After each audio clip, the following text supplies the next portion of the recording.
is Jen.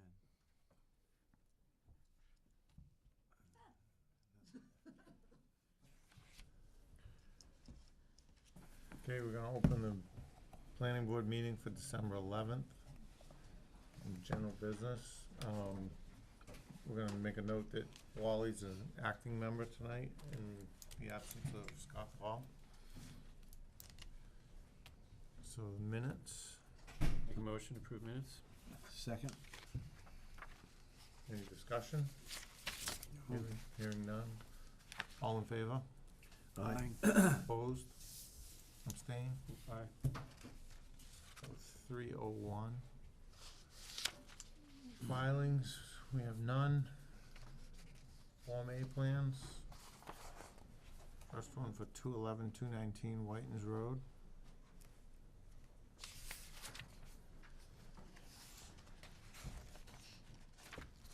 Byron, the plan is gonna come up on the screen in a minute. Okay. You want me to put this up or? That'll come up on the screen too, Alright, but you this can one? pop it up there if you want. Just flip it over here. Eh.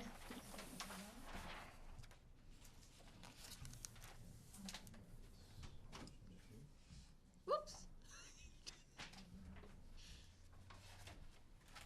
And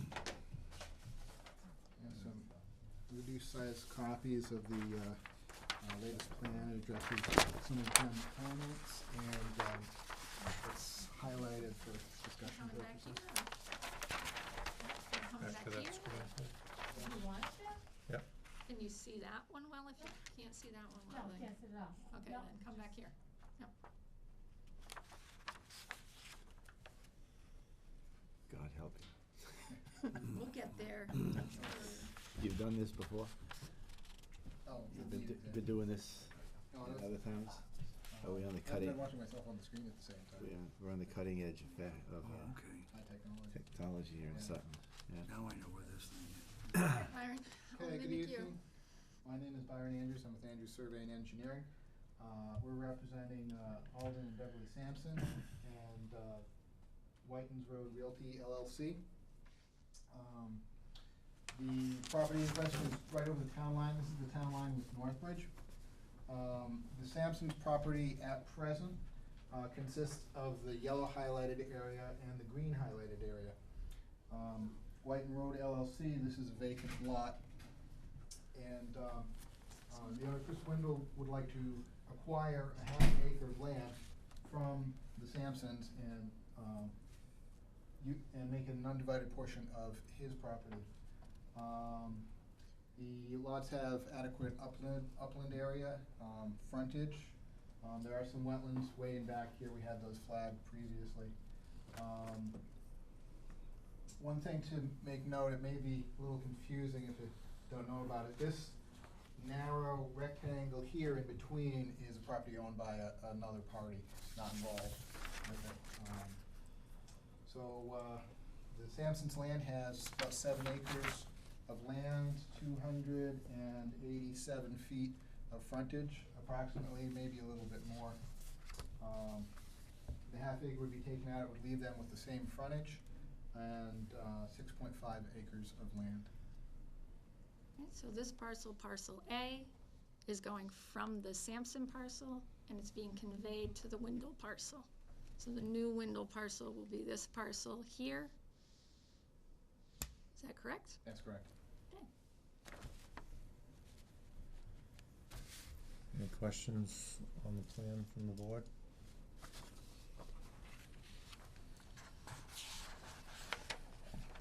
Jen, of all your, And that's been addressed, yes. The the parcel that's, through the chair, the parcel that's outlined in yellow Mhm. is becoming smaller, but it doesn't affect anything, so there's no self-imposed hardship here. They had more than they needed anyways. That's correct. They have more than they needed, and that's undeveloped land in back there. Okay, all right.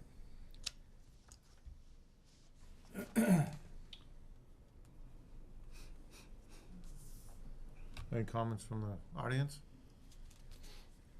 Hearing none. Need a motion to approve. And we just need the plan date, which I believe the revision date is 12/11/17. You are correct. We need a motion to endorse. I'm trying to find the date, okay. I'll make a motion to endorse the plan for division of land of 211 and 219 Whiten's Road in Sutton, Mass. Owned by Alden L. and Beverly Sampson. And Whiten's Road Realty Limited Liability Corporation. The date is, the plan is dated 12/11/17.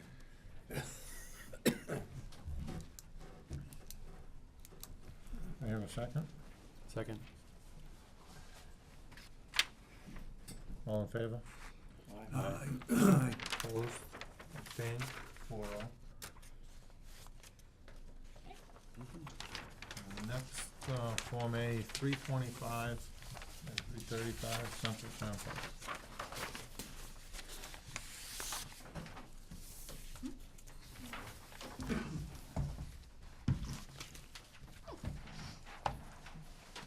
You need the full scale, or you do the, should I hand out full scale copies? You can lay a few in front of the board, but they do also have it on there.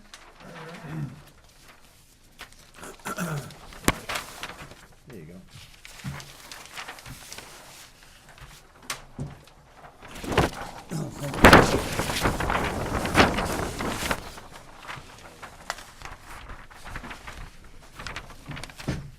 Stay where I need it. Just fine. I'll work, but, Okay, got it. So, my name is Jake Oberner from, Jerry and Helen, here representing the It's right here. Morse and Cordeaux families. Basically, they're two established residents adjacent to each other. And there's gonna be a conveyance from, Cordeaux to Morse. If you look at the plan, you can probably see why. There's a little bit of a Chris, you can pavement do that's encroaching on the existing property line. And they're just gonna convey that parcel A in between from Cordeaux over to Morse. Both lots will have adequate, frontage and lot width, and, definitely meet the contiguous upland and R factor. Okay, so on the screen, it's the wrong orientation, but if you could look, so the long parcel in between is going from the corner parcel to the parcel, sorry, farther away from the corner. Yes? So there's the corner parcel. Right, Craig? Right. Okay, so we're going That's from parcel the, B? we're going Yep. from the corner parcel, we're taking this strip from the corner parcel, and we're attaching it to this inner parcel here. The land of Morse. So it's Morse going is getting parcel A. from Cordeaux to Morse. Right. And how come? What? Because, Well, oh, I'm not 100% sure, but part of the- existing part of shed, the- got yeah, it. I see, now I see it. Shed is pretty close, and 235, 84, Yeah, it makes it even more yeah, conforming. right, and they have 250 over there.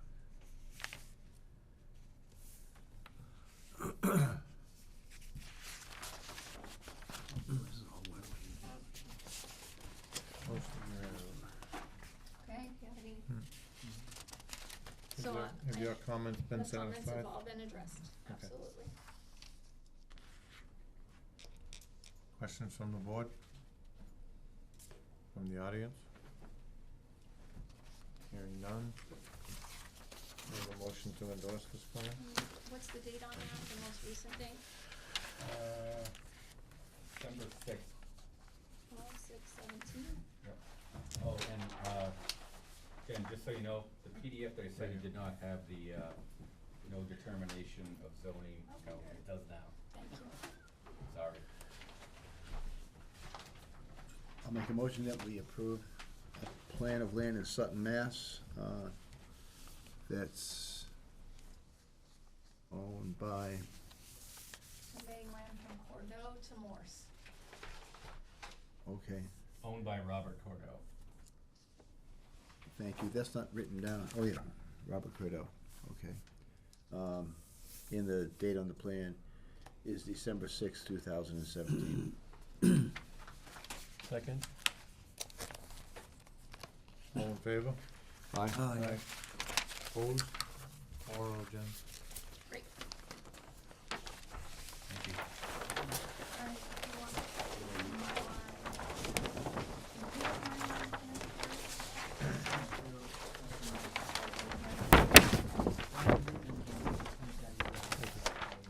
I'll have the board sign them at the end of the meeting and send them around by some of them tomorrow at some point, or I'll run them down. Excellent. Got the 61A release for 159 Dodge Hill Road. Somebody here for that? No, you have a letter. You have a letter from a law firm, I believe, on that one, dated November 16th, 2017. And this is the O'Neill, Wentz, McGuire, Gocher. It's a Form A you signed a while back at the corner of Roch Hill Road and Leland Hill Road. And, this is to release the parcel that you signed into its own Form A, from Chapter 61A. The bona fide offer is $150,000. This parcel, as ones you've seen in the past, does not appear on a priority parcel list in our open space plan or our master plan. So you just need to give your recommendation to the Board of Selectmen on whether the town should pass over its first right of refusal or exercise its first right of refusal by meeting the $150,000 offer. This is where the barn is right now? The lot with the barn? Right on the corner, I believe that's where the barn is. Was. Was. It's gone. Yeah. Barn is gone. Yeah. Does somebody wanna make a I'll make recommendation? a motion that we pass on this and not exercise our right. Second? Is there any further discussion on this piece? No. Hearing none. All in favor of, passover of the first right of refusal? We recommend this to selectmen, right? We recommend that the selectmen pass over. Okay. That would be the motion. All in favor? Aye. Opposed? 4-0. I'm sorry, who was the second on that? Me, John? John. Great. So earth removal permit, Aggregate Industries. All right, this is Okay. an application for a one-year renewal. Every permit is granted for 1 year, and on in-between years, the permit holders can ask for a one-year renewal. So up on the screen in a sec. Home.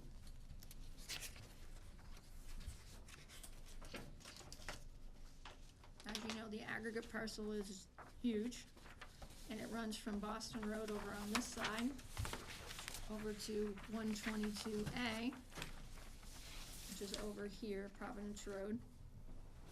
Contains just shy of, what, 400 acres? I believe so, something like that, 392 or Okay. something. All right. Okay, may have to be patient with me, this is the first time I've done, earth removal in Sutton. Aggregate Industries, of course, owns this property. There has, not been much activity in there for several years now. There's no immediate plans to have any activity in the pit. Basically, they wanna keep the permit open. We inspected the site recently. The only change from last year, which isn't really so much of a change, is just something that needs to be worked over again. This area here in brown is an area that was restored. However, the restoration didn't really take root as well as we had hoped, and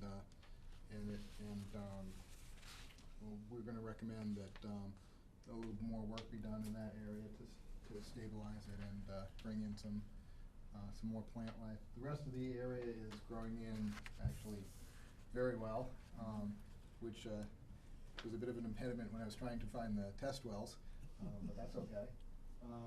We got water elevations at test wells here, here, here, here, and here.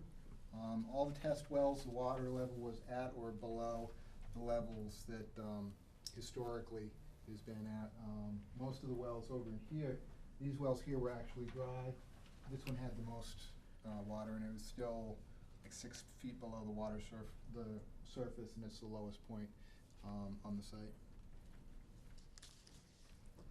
So on the plan, the tan areas are stockpiles, right? Yep. And so right now, if they pull anything out of the site, it's likely to just come off those stockpiles. There's no really active intention of excavating Yeah, down below the surface. Right, there's no active excavation in there right now. Comments?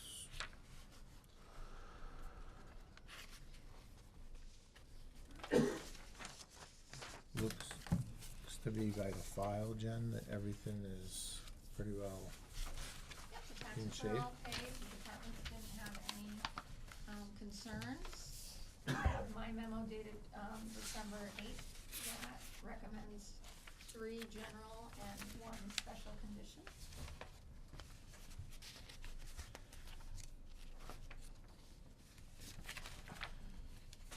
Make a motion to grant the renewal with general conditions of failure to comply with all conditions of this permit in all sections of the Town of Sutton earth removal bylaw, which are part of this permit and are attached herewith may result in a cease and desist order or fines. Number 2, approve all of the applicable local, state, and federal agencies with a copy of said decisions permits provided to the planning board, and no drilling or blasting allowed in any area of the pit.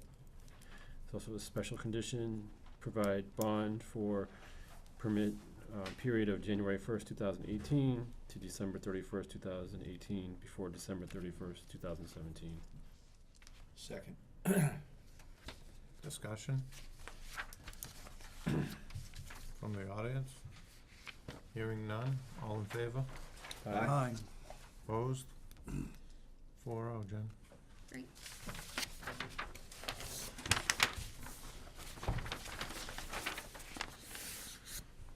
So waiver of site plan review, 79 Worcester Providence Turnpike, a professional tree.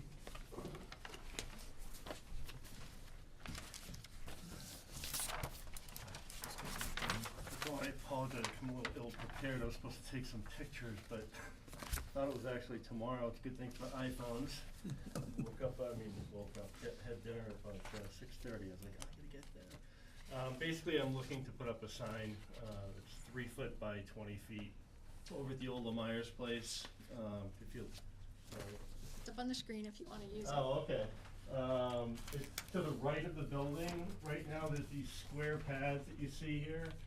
And I'd be basically putting the sign right about here. It would be on an 8 foot by 20 foot storage container, which you won't see because at that level of the parking lot, it's at least 10 feet below the street level. So I'm trying to tuck it in as close as possible without going into the drainage ditch. The guy that's there now is great. The guy McCloskey or whatever, the equipment rock crushing guy, he's done a lot of nice work and he's doing a good job with, erosion control and everything. But he has no problem. I got a good relationship with him, and I spoke to Butch. Did you get Butch's email, by the way? I didn't, so we're gonna need that. Yeah. You did? That could Oh, be you a did? condition. I did Okay. not. All right. Because he was gonna forward it to me, and I ended up getting it from him, but, so that's basically about it. I mean, if there's any issues, I'd be glad to do whatever it takes to get the thing out there. I just spent a lot of money on the site. So you have a permit application from Steve Lavoy of Professional Tree. What the application says that Steve wants to, is requesting a waiver of a site plan review, so a waiver of the public hearing and notification process. And what he wants to do there is not just locate a sign, but he'd like to store some equipment Right. there from Couple of his trucks. landscaping, or his tree business. And, in the trailer would be smaller equipment. They protect my small equipment. It's so easy to break into a storage box on a truck. Right, and then his sign would be located on top of that. And I'll pull up the signage for you. Site plan application, this is the signage that he wants to put on top of the storage trailer. 5 by 12, right? Three by 20, 3 by 20, so 60. yeah, it's the Okay. same length as the container, All right, so, 60 square feet. you can see per his application, he's noted there are existing industrial uses on the lot, which you saw in the aerial. He's saying it's consistent, what he wants to do is storing some equipment there and having the storage container tucked against the hillside, kinda out of sight, with the sign on top, is consistent with what, the other stuff going on in the area in the industrial park. Mhm. There will be minimal traffic, if you can tell the board what a typical day worth of traffic would look like. Get there, 7 o'clock, you head out, and 2 trucks, and then you head back in the afternoon, so it's not like So it's- 2 to 4 employees, Yeah, maybe? 3 employees at the most, so Okay. it's not like, high traffic. Their vehicles would be parked on site during the day. Yeah, if you looked at the building, they would actually be in Back the up. back corner. There you go. It's coming back. So Jen, where are those cement, yeah, okay. So right up in this corner right here is where my equipment would be in the backside, you wouldn't even really notice it, especially with his equipment. No, that stuff is, That's all dirt and stuff. Yeah, on so that he's side. actually leveled it out nice and, got rid of the scrub that was growing in there, cause Butch hasn't done anything with that place in years, so it all grew in and was messy. So without looking up the sign by law, yeah. where is it square footage wise? 75 square feet is what's allowed, so So you're 60, you're within that. Is it in there? so you just, if you choose to grant the waiver, you would do a condition that the signage not exceed 75 square feet, and then whatever other conditions you wanted to place on it. It's not internally lit. It's No. not No. internally lit. No electricity there. It's always best not to, for the record, it's always best to not spend money on signs without coming in first and looking at the sign by law. Well, I because was it's, there, I was before, okay. and I ended up. All right, it's just, having to move. Because You know, with if it marijuana was too big, dispensaries going in. if it was too big, we'd have to say, sorry. But I hope that's, and that's just because we have so little real estate on 146. I Lots of understand. miles, but Yeah. lots of miles that we can't do anything with. It's Yeah. owned by the state, it's wet. Right. So we try very hard to have people notice when they're in Sutton, it looks different than it does in Millbury. Right. And so far, we've done a pretty good job. We only have one sign that got up pretty fast. So you should definitely do standard condition number 1, which is the approval of any other departments, although I don't think any are required, cause he's not building any kind of permanent structures or doing any grading. Then you just need to consider if you want to put a condition in there that the board reserves the right to review the sign placement and the equipment placement and require screening or adjustment if necessary. It's pretty standard. That piece of property does fall into the overlay, right? It is in the Route 146 overlay. But still doesn't affect what he's doing. Well, I mean, you could go crazy and say, you can't put your equipment on that site unless you put up big fences across the front of the site, or you could, which is why you reserve the right to review the signage placement and the equipment placement and make sure it Yep. just doesn't look And cruddy. all quite honest, his equipment is a huge fence if you've been by there lately. I mean, you can't even see behind it. No, They're the size of houses. they'd be in front of your equipment anyway. Yeah, Yeah, exactly. off on the side, Yeah, Yeah. I'd be way in the back. never over there, no, Yeah. yeah. Mm-hmm. Somebody wanna make a motion for the waiver? I'll make a motion that we grant the waiver for 79 Worcester Providence Turnpike for professional tree to store 2 trucks on the property and a trailer that'll store its Actually, equipment. it'd probably be 3. 3 trucks. 3 trucks, Right, okay, yeah. 3 trucks in a trailer to store the equipment. That'll have a sign on it that's on top of the trailer, which we won't see, Right. and the sign will be 60, 3 by 20. 3 by 20. So So it's gonna be less than 75 Mhm. square feet, which is the bylaw. Do I hear a second? Do you want any Yeah. conditions on there? Yeah. And I think we should have, once they're all set up, we should reserve the right to go down and Review. look at it and make sure No. it's as we expected. Do I hear a second? Second. Any further discussion? Hearing none, all in favor? Aye. Opposed? 4-0. There you go. I'll Thank you look for that coming up. in. We never closed the King Retreat Lot hearing at the last meeting, so that's just a piece of, So we need a Just a motion motion to to close close. that hearing. I'll make that motion. Second. All in favor? Aye. So, John, Bobby, would you read the public hearing for earth removal permit for Pine? Yep. I'm gonna make sure I got the right one okay, here. take Yep. care. Okay, in accordance with the provisions of section 5(7)(a) of the Sutton Earth Removal Bylaw, before issuing a new permit, the board shall hold a public hearing after giving at least 14-day notice of the time and place thereof.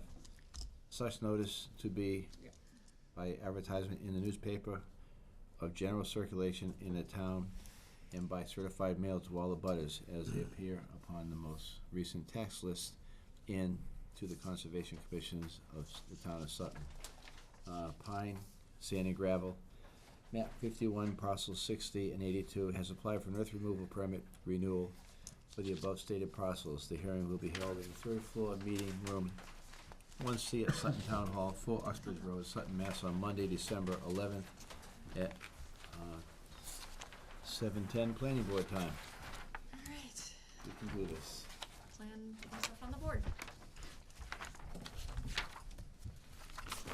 Good evening, my name's Craig Homer, the engineer, and hold on, we're here. I guess this is a new meeting, this is a renewal. This is not a renewal, it is for a new one-year permit to continue these operations. Okay, so we've been, Jim Pine has been operating this pit for years up here. I think Andy Leonard is here, works with Jim, on Mary Jones' property. So basically what we have is similar layout to last year. We have a 2015, Go ahead. I thought that was my hand moving, I'm like. No. Be mine. Sorry. So, you guys are granted a 2015 permit here, right? That we're still gonna operate in 2018, or we'd like to. I should have my plan in front of me. Not to be scary. Just to show you what the shaded areas are. These two areas here from 2012, 2013 that we seeded, those have been restored. This area here was an area that we reclaimed last year, this year actually. And this is also the 2000, this is the 2018 active area that we're proposing to go along with the 2015 area. So this is Route 146 right Yep. here. 146. The This is- entrance to the pit is actually down here, way down here in Douglas, off Lackey Road across from Dunkin' Donuts. Up through Jim Pine's current You operation. can Okay. slide right up, and then the town line is right there. That is the town line, that bottom line. Everything This is goes, Douglas, this is Sutton. right. Everything goes out through Douglas. You know, remember the West Side Connector Road was the road that's supposed to kind of run all the way up through here and back to Whitens Road. Yeah. So I was out in the pit on Thursday, just to check it out with my own eyes. And, everything's going smoothly. That I know of, we haven't had a lot of complaints of blowing, but we do have a condition in this permit that they have to keep water trucks or whatever they need out on that site, especially because, as you can see, this is 146. This is the active excavation area. They have permission from Mass DOT to go right up to the right-of-way line. But if things start blowing in this area, you need that water truck immediately, or you can really mess with traffic on 146. And with over 30,000 to 40,000 vehicles a day, you can't risk that. So. But it looks good, they're doing a good job, everything looks really safe, and they're doing a really good good job with the restoration, with the lumen seed, and there's no signs of, in that pink area up there, there's no signs of erosion or anything. It looks really good. Against the 146 property line, or the state property line, what's the contour? Are you cutting that right level to, or similar elevation to their property? Or will there be a berm between? There's gonna be like a berm. It's gonna go from their property, there's gonna be There's a knoll right right in this here. area, there's an area, an elevation 405 right here, and then it's gonna taper back toward our property. We're not tapering down toward the highway, we're tapering back. Going away. Okay. The plan with us is kinda tough to read, Yeah, you pretty got the small, little baby plan. pretty small. You want it, No, I'm okay, yep, I'm okay. Further questions from the board? The wells, they have test wells to make the right, we have two earth test- removal is new to the planning board, so we kind of inherited it when business slowed down. In I don't know if you can see it, but the 2017 active area that we talked Yeah. about, reclaimed area, Yeah. Uh-huh. right behind it, there are two wells. Okay. And that groundwater, we've never had any groundwater in that. And Okay. we're down to an elevation of, still an elevation of 371, All right. so we're substantially down there. There's It hasn't fluctuated at all for years. There's a big difference between the Worcester sand and gravel and aggregate pits Right. and this pit. Very different kind of groundwater levels and terrain levels. Their base of operations, what they're going down to, is still a good 30 feet Right. above the groundwater level. Their well readings have been extremely consistent with the adjacent huge wetlands next to the site. We also have a monitoring well on our adjacent wastewater treatment plant site. Those readings have been consistently the same within less than an inch of their readings. So this site has a much bigger buffer to groundwater than over on the Worcester sand and gravel and the aggregate sites that are literally riding the 10 feet above groundwater line. If they were changing, something's going very, very wrong somewhere, and I'm Yeah. happy to hear they're not. That's all. This is a good one. Okay. So Any again, other questions? you have a memo from me, again dated December 8th, with recommended general conditions and one recommended special condition. Make a motion to grant the permit with general conditions and special conditions. The general conditions are, number one, failure to comply with all conditions of this permit and all sections of the Town of Sutton earth removal bylaw, which are part of this permit and are attached here within, may result in a cease and desist order and or fines. Number two, approval of all applicable local, state, and federal agencies with a copy of said decisions, permits provided to the planning board. And number three, no drilling or blasting allowed in any area of the pit. Special conditions are, number one, maintain appropriate dust control measures to prevent blowing onto 146 and or adjacent properties. Second. Is there any questions, comments? Jen, is there a reason that this one doesn't have special condition about the bond? Because the bond's already in hand. Okay, Yeah. Get a copy of it. all in favor? Aye. Aye. Opposed? 4-0. Thank you. Voila. Need more copies? No, this should be good. Okay. Thanks.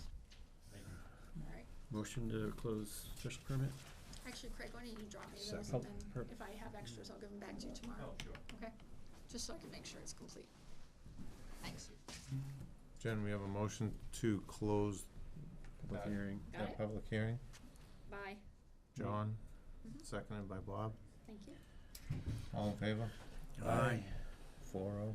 Excellent. Public hearing for Worcester Sand.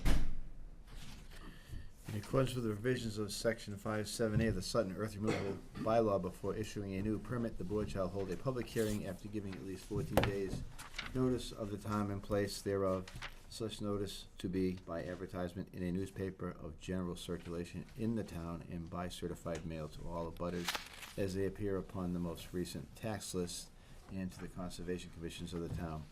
Worcester Sand Sutton, map 6, parcels 13, 14, 15, and 203, has applied for an earth removal permit renewal for the above stated parcels of land. The hearing will be held in the third floor meeting room 1C at Sutton Town Hall, 4 Uxbridge Road in Sutton, Mass. On Monday, December 11th. Welcome back. Good evening. Chuck Scott from CFS Engineering. We're here representing Worcester Sand and Gravel. This is our year where we require a public hearing for the earth removal permit for the Worcester Sand and Gravel property. As you look at the plan, just for reference purposes, we have Buttonwood Road over here on the easterly side of the site. Providence Road runs along the top here of the page. Access is by Hatchery Drive that runs in through the property, and then there's cart roads, one that leads up to the pit area, and another actual cart road that leads over to the Wilkinsville water well property. The plan is color coded. The areas represented in green are areas that have been reclaimed for quite a while now. The areas of blue, one is the Cold Spring Brook that parallels Buttonwood Avenue. That's well beyond 200 feet from any active area that we're going to be working in. This bold red line represents that 200-foot riverfront area to that area. These are settling basins. This is a pond way down here, but these are settling basins that were installed quite a while ago when there was an active pit going on, so that any of the materials being washed would actually work through that, settle out the silt, and then be clean water leading down towards the brook area. The brown area is what would represent the active area that we'd like to work in this particular year, 2018. It's approximately 5 acres total in area, which is allowed under the earth removal permit. We've had monitoring wells on this property for quite a while, dating back, and there's an actual report on that.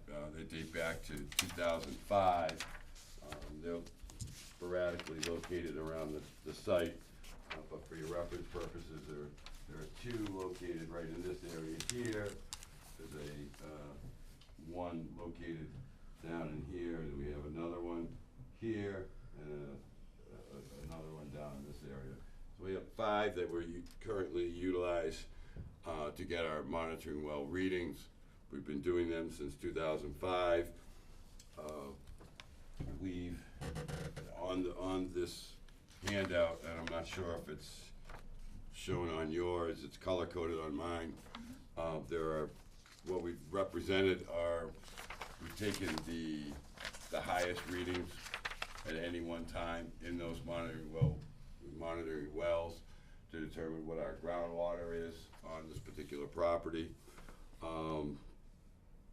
In 2018, none of those wells exceeded the highest, or excuse me, in 2017 when we just read the wells, none of those wells were above what was the highest recorded elevations that we've had. So the groundwater contouring that is represented on the plan is accurate for this particular coming permit year. I don't know if yours are colored, but these kind of give you the years of where, when, and that's how those 5 data points are how we determined the groundwater elevations. Other than that, that's pretty much it for this particular project. Hopefully, it's been somewhat dormant for the last 7-8 years due to conditions in the market. Market's improving. We're all working again, which is good. So hopefully this will become active again this year. I did do a site visit with Chuck, as we do every year, and other than him leaving the site with 9 ticks and me leaving the site, I found 3 ticks They were- later on my inside layer of clothing, which is not good.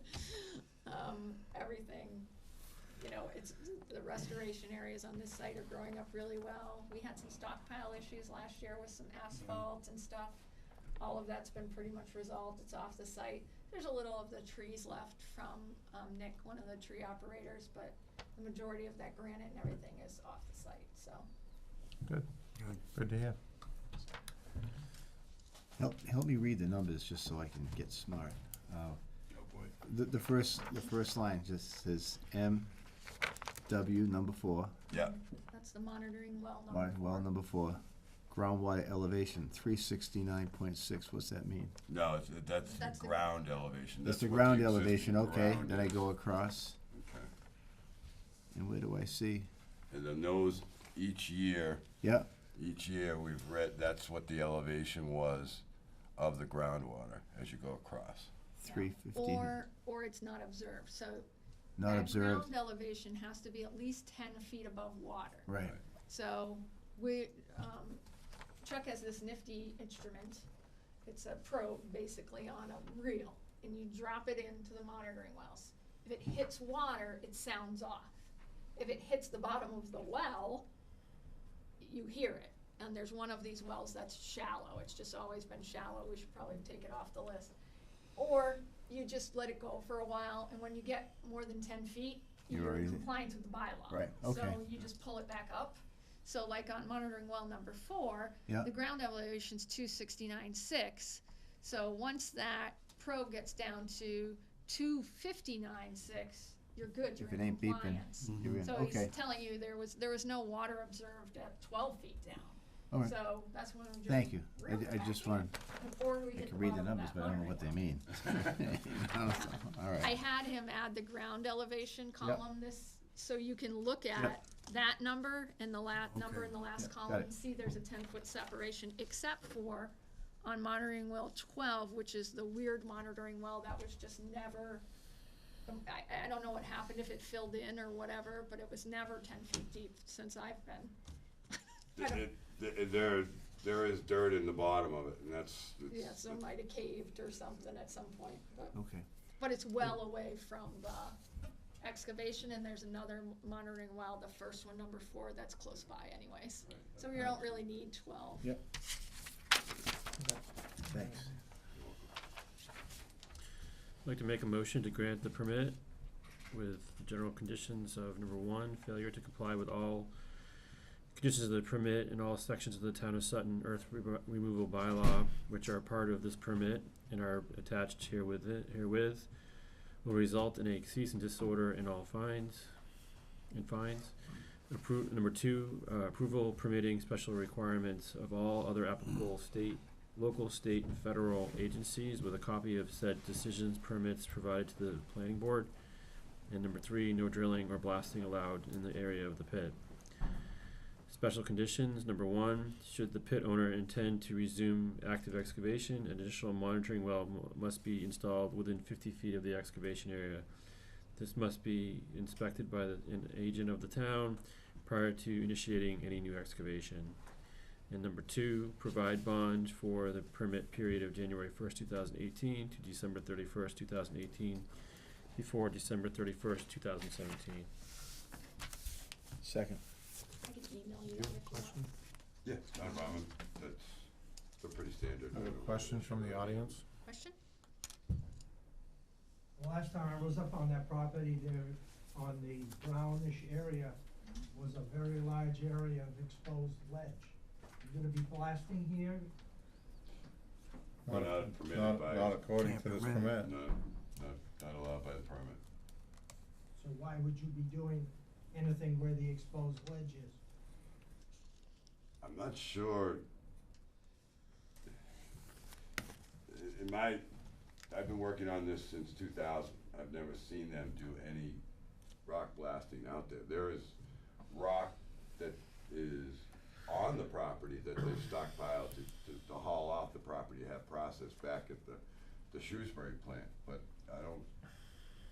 I I don't know where you're talking about where there's actual ledge. Well, when I was up there approximately 5 years ago, couldn't have been longer than, there was several acres of exposed ledge in that area. This is a groundwater protection area. It's in the aquifer zone for the Wilkes Water District. And anything happens to that, the Wilkes Water District is in serious, will have a serious problem. Yeah, similarly, I don't remember seeing an exposed ledge outcropping. There's definitely terrain that might have some underlying rock, but I don't remember an exposed ledge area. But they are definitely restricted for no blasting. That's part of their permit condition. Like I said, I mean, there is there are rock piles out there, large boulder piles out there that have been, I don't remember any as they ledge, come though. across those, they stockpile them up, and when they get enough, they'll take them to the Worcester plant and process it. Do you have time to go down? I mean, just go down and make sure? Yeah, I'll go out there with you if you want.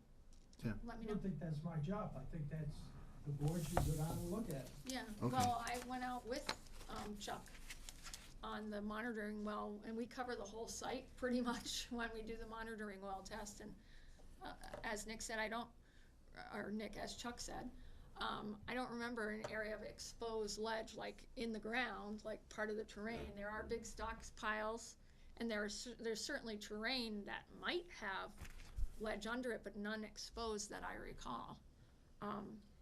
And we trample through that site pretty much every year in depth. Nick, in relation to where the old plant used to be, further in, closer to the street, where would that This is where you pull in decent right question would here. be? Oh, whoops, sorry. From where the plant was directly towards the well house. Plant was up, Right up on that ridge, right there. Yep. the old well house is here. I believe Worcester Sand had filed several years ago to blast that ledge. And that was Not refused. since 2000, since I've been working on it. Okay, so the condition of the permit strictly says, number 3, no drilling or blasting. Right. So I don't even think that they can No, they can't. break this with a hammer if that's considered drilling. All drilling. But sometime between now and the end of the year, if you wanna set a date, I'll take a ride with you too. Yeah, and to Nick's comment, if there's a whole section in that brown area that's really ledge and no blasting or drilling is allowed, then we can have Chuck take that area out of the brown area, but without a doubt. Any other comments, questions? Hearing none, all in favor? Aye.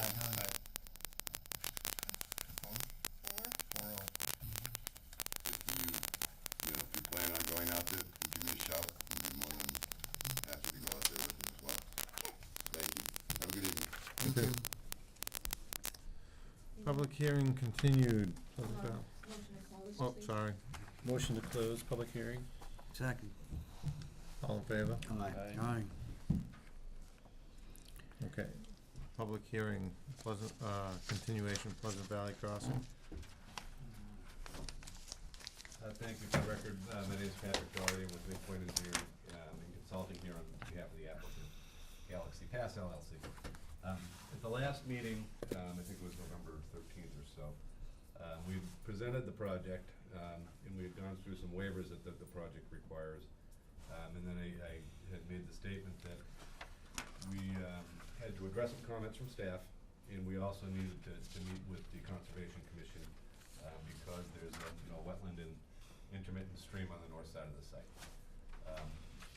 We were on the agenda for last week. Unfortunately, we had to continue, so we have not yet met with the Conservation Commission.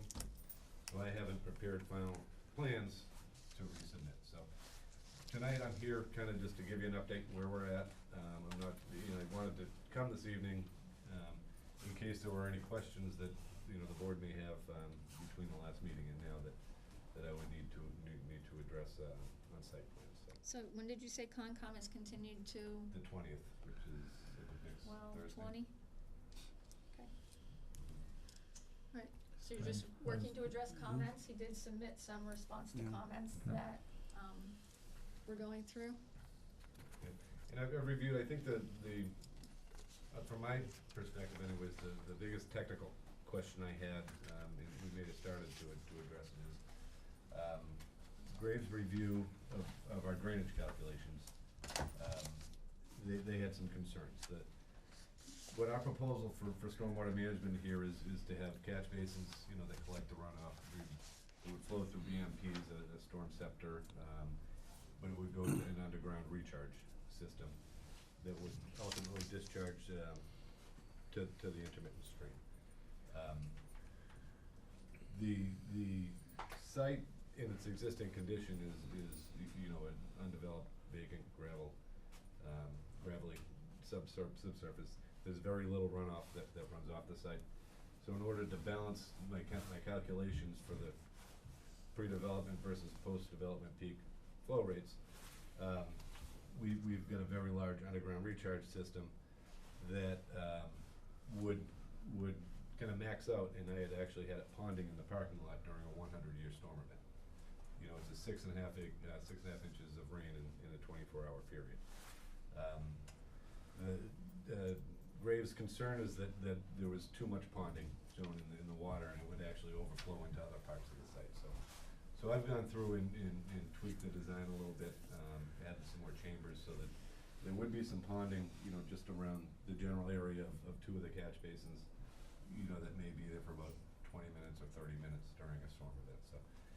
So I'm still working with Jeff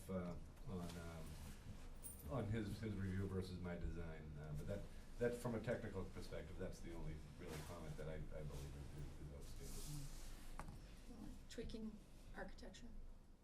The architectural plans, I think we had noted that there were probably gonna be some significant changes to what we had originally presented. We're still working through them. We haven't got them back to Jen, but our architect is working on it. I was promised this afternoon, and I was brokenhearted because the promise didn't come through. But I expect him back, you know, probably tomorrow or Wednesday, and we'll get them over to Jen. We are trying to do a kind of construction cost check at the same time, so we're not submitting something that Jen loves and then submitting something that Jen doesn't love right afterwards. It's not all about Jen. Yeah, we can. It's the bylaws. You expect things to go well with conservation? I think so. You know, we've got some initial consultant reviews, you know, the agent's comments. We've gone through some, you know, documentation on the intermittent stream status. So he's asked for some additional information that we've given him. And I think that should be settled, but I don't wanna speak for the board. We've respected the 25-foot no disturb line, which is a requirement. One comment we did get from the agent, is that as of late, there have been projects where, you know, there's the no disturbance line, but then they wanna make sure that there's some area between that and any pavement or active use of the site. In our case, there's one area, which is the radius behind the building, where the pavement comes right up to the no disturb zone. So, you know, we don't have any plantings in that area that could require maintenance, and some other things going on. We've got much greater than 5 or 10 feet in most of the area, and then we've got the whole area on the north side of the site. So, you know, my suggestion is, you know, maybe we could, you know, create additional wetland or create a wet meadow on the area on the north side of the brook. You know, kinda is a balance for allowing us to go right up to the no disturb line. I'm hoping that would be acceptable. You know, we think it's critical to have access all the way around the building rather than having to have trucks, you know, come in and back in, or the convenience factor, and we're hoping that should satisfy them. But in my mind anyways, you know, there may be questions that I don't see on the application that we haven't done before. But that's the only area where I So if things go well on the 20th, you'll be back here. Yeah, that's early January sometime. It'll be the January 8th or the 22nd. And then you start in the spring. I mean, Yeah, everything- we're not planning to do anything at this point. Still have to get tenants. Yeah, we are, you know, I think I had made the statement that, you know, we've got the, you know, at least a Commitment. third of the building, under agreement here, so we're definitely planning to build the multi-tenant building right away as soon as In the spring. spring breaks. Okay. And we're still working with, our restaurant tenants, where we're hoping that, Okay, you know, welcome. we can leave the place for the Okay. spring as well, so. Thanks for coming in. So, from us tonight, we are kind of still up in the air about a few things. Are you asking for anything other than an update tonight? Nope. So, I just wanted to give you an You're- update, if there's okay. any more. we're looking to continue then, and January 8th, is that too soon? I Or- think or so. you I wanna think- go I to think that- 22nd? I think the 22nd would be better, especially with the holidays and getting information back and forth from folks. So we got a time slot, 7:05, 7:10. 7:10. It seemed to me the last meeting, there were a couple of abutters that live on Boston Road there, and I think there was an agreement that, you know, you're gonna have a conversation, the three of you, about this whole thing. Does that happen yet? No, I did get, in touch with, you know, via email, Mr. Dorian on the, Mr. Dorian? across from the entrance where there was an agreement to pay part of this Yeah. driveway. We haven't met, but, you know, it's our intention to do exactly what, you know, was proposed before, unless he has some different ideas. Okay. And that would be done as part of, you know, when we do the actual site work over here, 'cause it's. And actually, Mr. Robertson had some concerns with trash and blowing, and the day after our meeting, Galaxy, Mike O'Brien from Galaxy sent people out, and they found that the Starbucks dumpsters were just a mess and really overflowing, so they actually addressed that situation the very next day. Removing the fences was allowing some blow-through too, a little bit, so, but it was really just the condition of the dumpsters and them not keeping the doors completely shut, so that was addressed the day after the meeting, so. I had no calls or commentary from Mr. Robertson since then. Yeah, and it's, Good. you know, it's one of those things.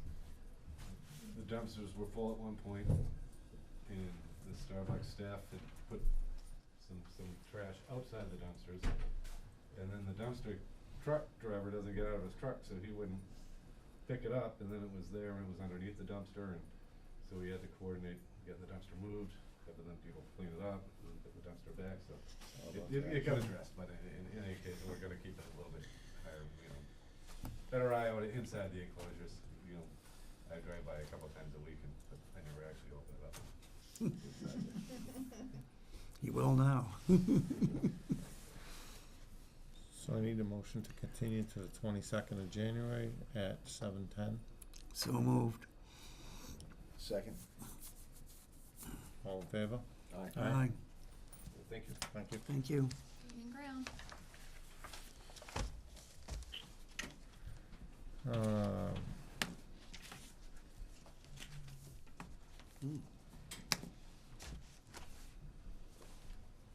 My gosh. Public hearing, Yeah, 7:50, yeah. right? Wow. I'm trying to find that. Loving John Road, huh? The notice. I got it if you want. In accordance with the provisions of section 3A, use table, and 7A2, special permits of the Sutton zoning bylaw, and the planning board will hold a public hearing on the application of Dan Cower, 11 John Road, Sutton, Mass, on land owned by CRV Development, Naples, Florida, for the request to sell refuse vehicles out of the existing building and site. This hearing will be held in the third floor meeting room at the Town Hall on Monday, December 11th, 2017 at 7:50 PM. So here we are.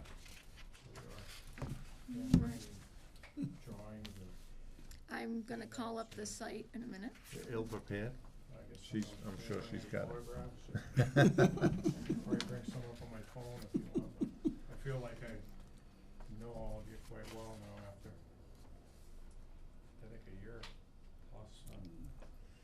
We've done everything, I think, city, state, There you go.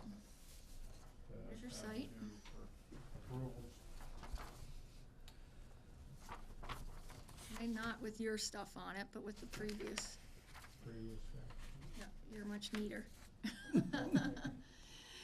So this is up on the Millbury Sutton line. You can see when we zoom out a little bit.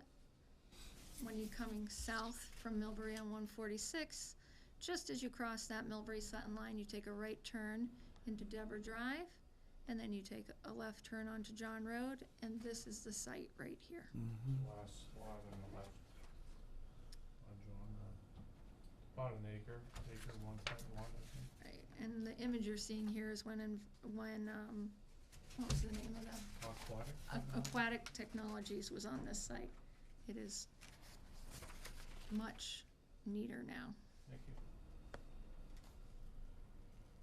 Okay, so you just want to tell the board why you're before them. So, originally we got permitted to sell bodies only, the refuse packer bodies that are on top of the chassis.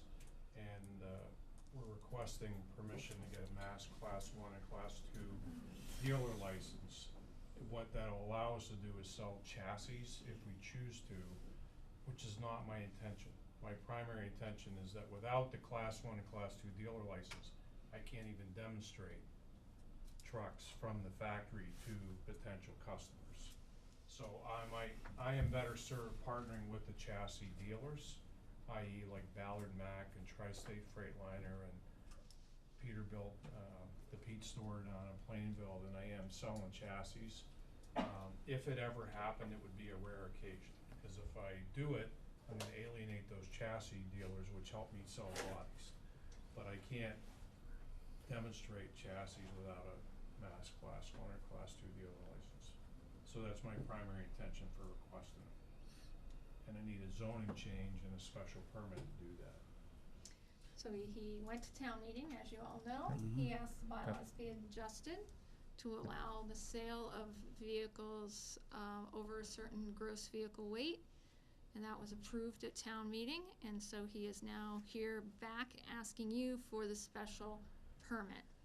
No plans were filed with this application because he's not proposing any changes to the site at all. He is just adding a use, as he explained to you, primarily to allow him to have the dealer plates he needs to operate in the manner he wishes to operate, and maybe once in a blue moon, doing an errant sale. Yeah, it wouldn't be, we're not a high volume site. Our trucks are primarily built to order. The typical front load truck sells for about $300,000, so it's not a high, even though we'd love it to be a high volume site, it's built to order. Our trucks are built to order. They're not, we don't have them there for show. I have them there for repair, because we do repair there, but we don't have them there for show. So Dan, it's my understanding that that Class 1, Class 2 license is required for you to get a dealer's plate. Yes, sir. And that allows you to demonstrate the vehicles. Right. It also allows me to sell chassis too. Right. And I could sell chassis, but that's not my primary intention. It would be, I would think, a rare exception if I sold a chassis. But you are granting me, if you do. The ability to do that. The ability to do so, right. And we would have, like every other permit, special permit, we have the ability to review that. You have the ability to review them at any point. If you want to review them in a certain period of time, you would make that a condition. Okay. So I did give you definitely have board comments, they're all basically no comments. And you have a memo from me dated December 4th, just reminding you of the special permit findings you need to make in order to grant this permit.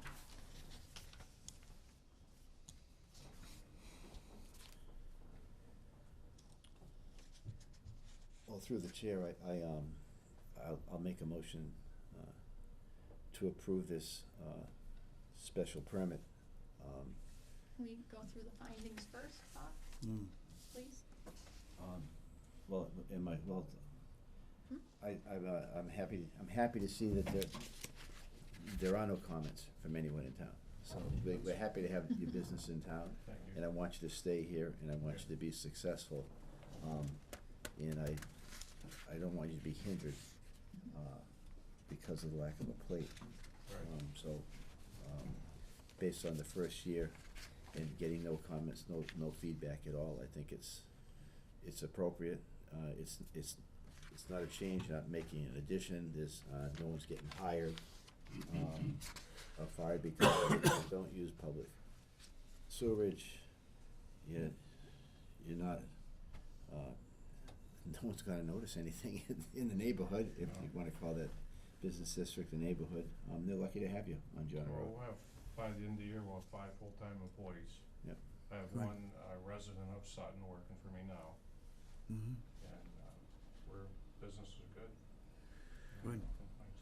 So we have to review it amongst 5 criteria, so one of them being the appropriateness of the site as a location for the use. So you're just gonna tell the board why you think this specific site is appropriate for this use? It's more the building than the site for the type of equipment we work on. We work on very large trucks. They're Class 8, 26,000 plus GVW trucks. And they don't turn very tight. So there's plenty of room to maneuver the trucks. There's never a high volume of trucks in a lot. The lot's completely fenced. It's at the end of a dead-end road off the main street, so there's not out on 146, very Mhm. quiet, It is properly zoned as well. right? Yep. It's industrially zoned, right? It's tucked back into a industrial or a Yeah, Industrial park. Yep. industrial park, yeah. Yep. That's what it was Good. built for. There isn't public water or sewer there, but the septic system and the well have been approved and continue to be adequate with the Board of Health. You've kind of already addressed the effect of the developed use on the neighborhood in that you're telling us it's got lots of room on the site, you're doing really your maneuvering on the site, Right. and it's very low volume. And you also addressed whether there's an undue nuisance or serious hazard to vehicle or pedestrians in that same statement with the low volume and the adequate room to maneuver what you need on your own private site. Mhm. Right. And you actually addressed comment number 5 right off the bat, whether you have appropriate facilities to ensure the proper operation of that use, and your building with its high clearance, and your yard with its space addresses the proper and safe operation on your site. But we're only open 7:30 to 4, so we're not like a noise or a late night. Normal working hours, no weekends, No weekends? Mhm. no weekends. Mm. Not that. Wow. So you really don't, it doesn't sound like you pretty much ever have any of your vehicles out in the roadway or anything like that. They're all contained in, it's a locked fenced lot with security cameras and such, so, yeah. So Bob, you were going to do the grant of this special permit, I'll make a motion that we grant the special permit. and I've recommended that you just include condition number 1, which is all required approvals and or permits shall be received from the applicable permitting authorities and shall be copied to the planning board. I don't believe you require any additional permits because you've already got your occupancy and have been operating in the site. Right. But just double check with the building commissioner and make sure you're good with this additional use. Okay. I'll make that motion. Second. So further comments from the audience? Nick? Just like to point out, at the other end of the street, there's a business there that has a half a dozen at least of these types of trucks, am I correct? Yes, sir. Pellegrino. I'm hoping you get their business. I haven't got any yet. He doesn't buy too many new trucks. Oh. I mean, the repair work? No? A wee bit. Good luck with that. Yeah. Thank you. Have a motion to close the hearing? Oh, We haven't did approved you- Oh, sorry, We didn't sorry, vote on the- sorry. All in favor? All in favor first. Aye. Aye. Motion to close the hearing. Second. All in favor of closing the hearing? Aye. Thank you. Thank you, gentlemen, thank you. Okay. I will write it up. It'll be available, we have 14 days to write it up. It'll be available in the next 2 days. And it'll go on file with the town clerk. There's a 20-day appeal period where somebody can appeal the grant of the special permit. Just like I said, check in with the building commissioner on timing of the use of your permit and whether he thinks you need anything else. So maybe Christmas. Happy holidays. You bet. Thank Take you. care. Okay, what time? Public hearing continuation for, special permit for aerial circle, to change of phase 2 fourplexes to duplexes.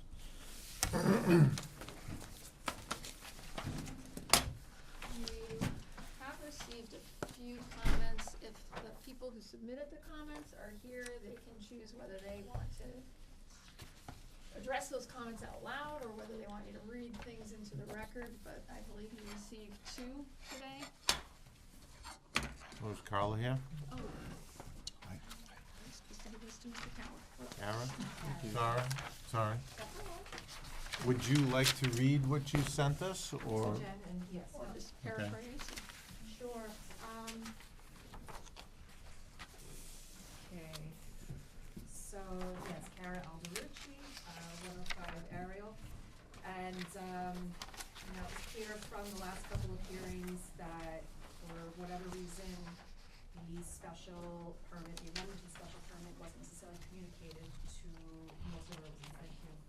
And, you know, after the meetings and the motion to continue, we talked to our neighbors and we wanted to bring them up to date on, you know, the pertinent facts from the hearing, as well as give them a chance to voice their opinions, specifically only on this issue of the special permit to amend the original quadplexes to the duplexes. We are in favor of either the quadplexes as originally scoped, or, you know, if this motion does not pass tonight, for, Mr. Brutes and his son to come back and repropose another layout within Aerial Circle. I can paraphrase, the petition, but we do have 20 out of the 38 occupied residences on Aerial Circle. We have 20 people, 20 families rather, who are not in favor of amending the special permit to go from quads to exclusively duplexes, including from a current board member, from former board members, and the rest, we sent the petition out on Friday. We did go door to door with the weekends, and, you know, people, you know, may or may not seeing it. I can't vouch for the other 15 or so neighbors in the neighborhood, but I can read some pertinent comments that paraphrase. And again, this was strictly on, while as residents, we have, you know, economic/marketing reasons. We are looking at it from the planning board's perspective of the overall curb appeal, the aesthetics, and just from a planning and a zoning/point of view. So pulling out the comments from Amy Gatto, this will significantly alter the aesthetic appearance of the neighborhood. It will look awkward. From the Roach family, when we purchased our condo, that was not part of the next phase. We do not want that change. From Karen Neal Doyle, she is a realtor, but taking that out of account, it will completely change the look of our properties. Suzanne Brown, I feel that it is important for the neighborhood to be as cohesive as possible. There seems to be a significantly negative impact we've had here. Joyce Sandvik, it will alter the aesthetics of the community with an unbalanced look negatively affecting the neighborhood. Mike Terry, Leland Sullivan, we do not support 100% duplex structures. We do think a nice compromise would be a neighborhood with a combo of duplex, triplex, quads. We are also opposed to the distance change between the units to 25 yards, or feet, I'm sorry. Feet. This is Sutton, and then finally, just personally speaking from Scott and myself, we echo the sentiments of the 20 people that have signed. So the biggest problem that we saw coming out of was just the lack of the information that was available to us. We appreciated being given a chance to evaluate that information, and we came back with what our town, what Aerial Circle, what the majority of the restaurants, what the majority majority of the residents in town. Thank you. Thank you. Anyone else in the audience that would like to comment? I'm only 132. Original owner, and Jonathan's duplex is now nearby our house, and it looks lovely. And I think we're in favor of having a combination of the quads and the duplex, maybe going forward, rather than all the duplexes. Okay, thank you. Okay. So is anyone on the board? Joyce Sandvik here? She's not, but I know she did email, so can you read her email? This was sent earlier today. In talking with some of the neighbors yesterday, I became aware of that the builder may have misrepresented my position on the issue of completing the complex with all duplexes. Therefore, I wanted to clarify my position on this. I'm not in favor of completing the complex with all duplexes based on the reasons I described below regarding negative impact on the aesthetics of the neighborhood. I did contact the builder earlier this year expressing interest in purchasing a unit in one of the new duplexes and worked with them on some design changes. My intention was to buy one of the units in one of the two duplex buildings that were in the original plans. In the end, I decided not to purchase a unit in the duplexes, but rather stay in the unit of a quadplex that I currently own. It was not an endorsement for building more duplexes than the ones in the original plan. In conclusion, I do not support completing the complex with all duplexes, but would support a few more duplexes thoughtfully sprinkled amongst the remaining quads. And that was Joyce Sandvik, 103 Ariel Circle. I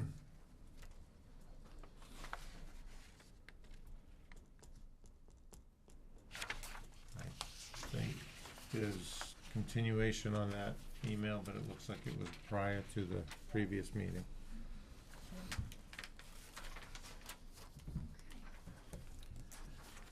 So, does anyone from the board want to say anything before the developer speaks? You know, I'd like to ask something. I was rather taken back last time with the, you do have your homeowners association and people on the board. There seems to be a lack of communication between the board and the unit owners. I have some experience. I've lived in two different condos for almost total of 25 to 30 years. I'm on the board of my condo association now, and I was like, nobody seems to know anything. If you're a unit owner, I guess you pay your fee every month, and that's about it. But I just don't understand why there's just this whole breakdown, especially on something as significant as this. This is not like you're going to paint it, or there's a pothole out there and you want somebody to fix it, or you don't like the maintenance, the lawn maintenance, the general things. This is obviously a significant situation. I was in a condo in Connecticut. We had 110 units, and they put in another 40 or 50. We had 2 or 3 meetings on that. If I may, I'll make it clear, I'm not a trustee. Oh, I know that. You're the builder. I understand the difference between where you are, A lack of communication on our side. No, okay. I assume you, well, let me ask you a specific question. Did you communicate with the board? We spoke with trustees individually, yes. Did you give them anything in writing? Okay. I know that. So here we are again for the third or fourth, whatever, is it third time, discussing this, and also I was under the hope that perhaps there would be some offline, meetings or something between the last time we were all talking about this and this time, so maybe we can modify this or come to some more general agreement that it's either this or that or whatever. That's my end of my statement. John? Yeah, I mean, I agree. I think I think I'm in a conundrum right here because to me, it doesn't matter economically or anything like that. I look at, does this fit the bylaw? And it does, right, in my mind. And so for me, to have to get in the middle of this and make a decision is gonna, no matter what, make someone unhappy. And my feeling is that this is something that should be worked out between the homeowners association and the builder. Because, I mean, I'm happy to make a ruling, you know, but I feel that this is, I don't want to be put in the middle. I don't really appreciate that. I think it's something that there needs to be some communication and some decisions made offline, and then you come back with a negotiated agreement that works for all parties. But I really don't like being put in the position to make this decision, because what's put before me is something I feel comfortable doing either way, either for, you know, staying with the fourplexes or going with the duplexes. There's nothing there that's concerning to me around the new design. And from a planning board perspective, I don't really look at the economics of it. I just look at, does it fit the bylaw? So I agree with you that, you know, I wish this could be dealt with offline and then brought to us with a negotiated agreement that the parties can be happy with.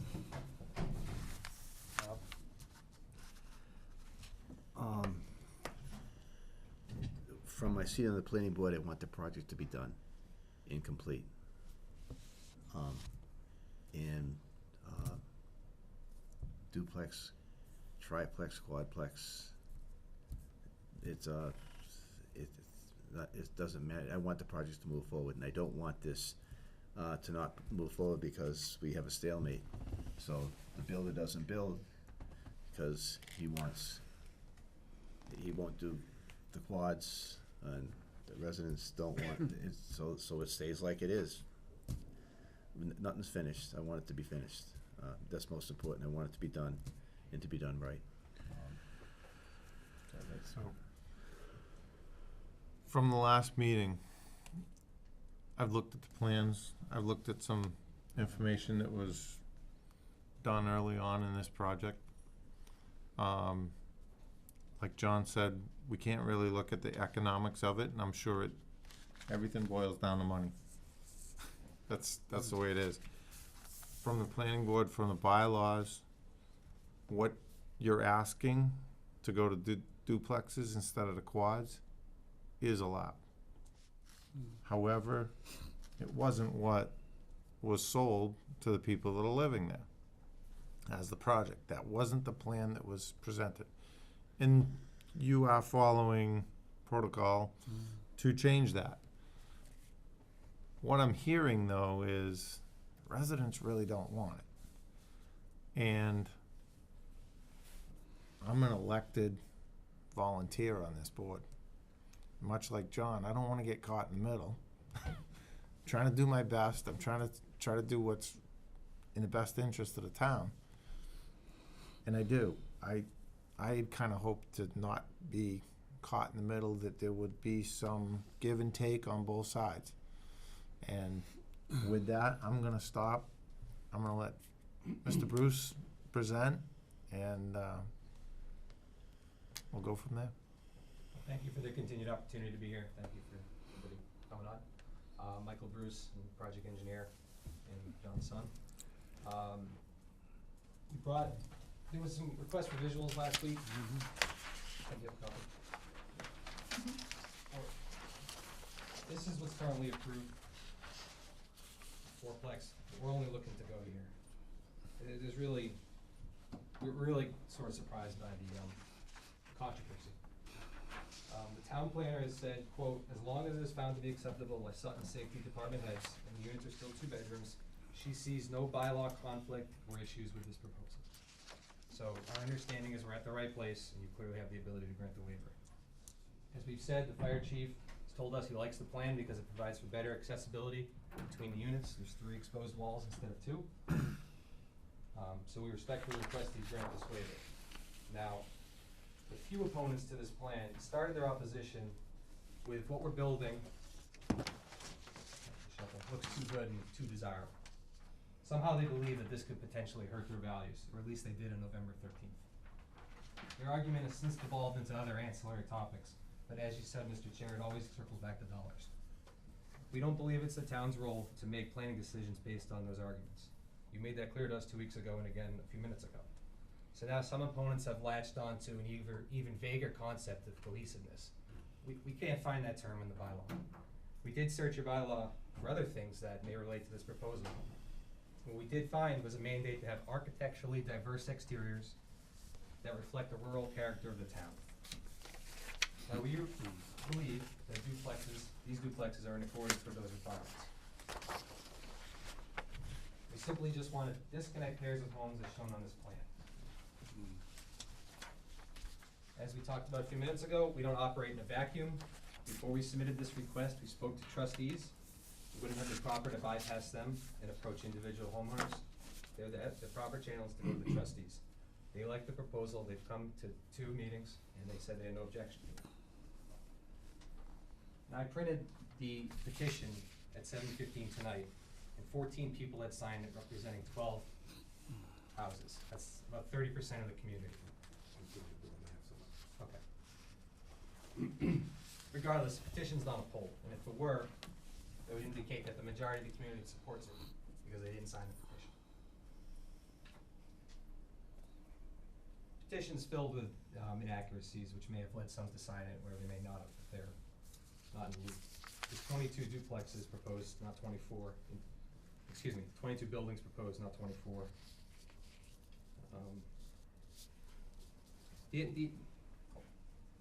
There's 2 major points. Aesthetically, we've talked about that. And the second point, which is over half of the petition, talks about market value. So they come up with a petition, had people sign it based on this impacts our market values, and then attempt to influence the board using it. I think Finally, sorry, No, go this ahead. happens all day. Yeah. No, my mom gets in the middle too. The whole thing about we wanna construct these duplexes because it may cost less to build and it doesn't require sprinklers. First of all, there's no Sutton Town Building Code, it's a state building code. They quote 7,500 square foot buildings need sprinklers. As far as we can tell, that's for commercial buildings only. And finally, when you have one guy out digging a huge hole and boring the foundation all at once, and the plumber goes boom, boom, boom, boom, same thing with every trade out there, it costs less to build a unit in a 4-plex than a 2-plex, even when sprinklers are considered. So, this is the quickest way to finish the neighborhood at this point. That's why we're here. And that's where it ends. It started with, like Michael said, these units look great. They look too good. And that's, if you read through the petition carefully, you'll see 2/3 of the petition is dealt on different tiers, marketability, that sort of thing. Our job at this point is to build this out as quickly and bring it to conclusion. We know there's a demand for the new designed duplex. We've got 6, 7 people just waiting for a decision. As far as trying to negotiate 4-plexes, 3-plexes, 1-plexes, 2-plexes, we looked at this in the best place in the land. The duplexes fit the best on the inside of the circle. Mm. But it didn't make any sense to do duplexes on the inside and 4-plexes on the outside. There was just no way. We've looked at this every which way. This plan, the duplex plan, it's simply taking the 4-plex, cutting it in half. That's why we brought the graphic. Take it apart in the middle. It's the same unit. When you drive through there, certainly you could tell there's a duplex compared to a 4-plex. But when we read the bylaw and it says that we should be achieving architectural diversity, that's exactly what we're doing here. I don't see any way to negotiate how many 4-plexes, how many duplexes, 3-plexes, 1-plexes. This is our proposal. We did look at, however, and we could be very amenable to using the other roof line on the duplex. The pictures that you show have gable dormers. The other units that are currently built, they have shed dormers. We actually have a plan. We have no problem mixing and matching those within the neighborhood. if there was that desire to try to pull that closer to what they were. But to come back, and as Michael said, if you're talking pure dollars, fourplexes. You frame them in 2x4s instead of 2x6s. The inside units automatically meet the energy code because you've got conditioned space on both sides. You dig one cellar hole, the earthwork is less, all the infrastructure is in place for the fourplexes. What we don't wanna be doing is discounting prices on fourplexes if the market wants duplexes, and we certainly don't wanna not be selling them and renting them. So we know there's a strong demand for what's proposed. We know that it meets the bylaw, and we don't see any other pathway through some, it would be great if we negotiated settlement. I've done this for more than half of my life now. That just doesn't work. That's why we're here. Just like when we were here to get the original permits, the neighbors were opposed. Unfortunately, I know you're volunteers and you get stuck in the middle of this, but whatever the decision is, we live with it and we move on. We think the fastest way to completion is right here. We know the fastest way to completion is right here. Carol? I'm sorry. So, yes, it is true with the petition that as the petition, although it's public, it was circulated for the residents of Ariel Circle, specifically as homeowners. The easiest way for us to disseminate the petition these days is online, hoping that, not only our management rep circulate to the Ariel Circle residents. Actually, Michael was mistaken because we went door to door over the weekend with people who were home. We had 11 families signed, so we do have 20 families that voice their opinion, that do want to say no, because for the most part, they do believe it's an aesthetic issue. Now Michael's not wrong, where we do bring up the marketability and the economic factor, those are things that I understand from your side of the table aren't as important and you're not going to take those into account. As Ariel Circle homeowners, we do care. We do care about that. We do care if one piece about the marketability and economics, and I'll shut up about that. But you have a plan that from phase 1 and phase 2, you had entirely quads. So by, with a couple of the duplexes that were sprinkled in as well. But more or less, you have 55% end units to 45% middle units. That would be the known inventory when my husband bought in 2006, when Mrs. Mahoney bought in 2006, where when you go to resale in 2017, 2020, you kind of know what the markets are comped. At that point, you know what you're competing against. I understand from an engineering and from an economic perspective why a duplex is a more marketable product in 2017. It's trendy, it's nice, I'm not disputing, it's a nice product. However, when you're looking at phase 1, phase 2, as a current homeowner, and from the promise where the building stopped and now it's coming up again, now the original owners who bought with the planned vision of Ariel Circle / Forest Edge, you're coming from a 50-50 end unit to middle unit to 75% end units to 25% middle units. Am I being a little selfish in saying that we're a middle unit? Perhaps.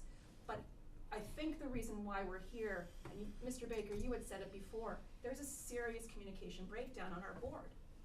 And Yeah, but that has nothing to do with him. No, and I'm not saying Frankly, Mr. Bruce, no. but, and I appreciate that that Mr. Bruce and his son, went to our board to talk about it. There are serious, it's serious breakdown when apparently, and forgive me if the timing is wrong, but you went to go talk to him in March or April or about whatever these plans were. We don't find out until we get the public notice from Sutton in October, and here we are, 6 weeks. I don't want to be coming to these every other Monday night. I'm sure you guys don't either. But there's serious problems with us not getting this information. And I know that we might come out swinging, but it's because we don't have a voice. That's something that our condo association has to rectify and has to take care of and get that communication better when we don't even get minutes. We don't even get minutes from Salisbury management. So I completely understand the Bruce's position.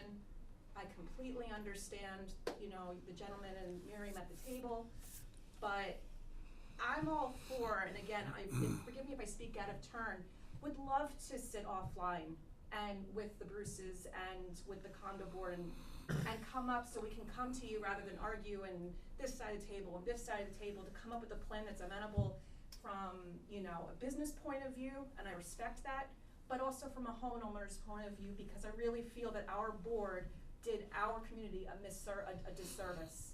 So that's the position I stand. I know I speak for the majority of the Ariel Circle residents, online and in person, and I really appreciate you hearing me out on this and our residents. Thank you. If I may, Mr. Chairman. I have one question.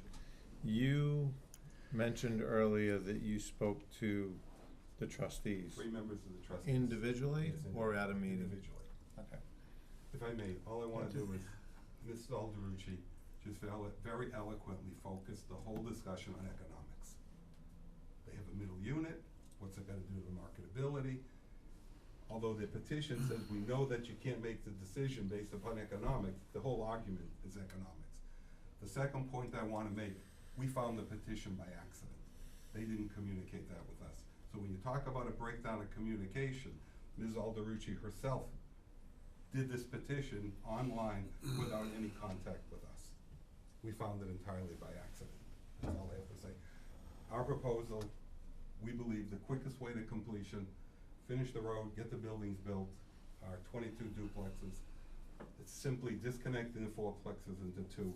That's what's in front of the board, and we respectfully request the grant of the waiver to 25 feet. Thank you.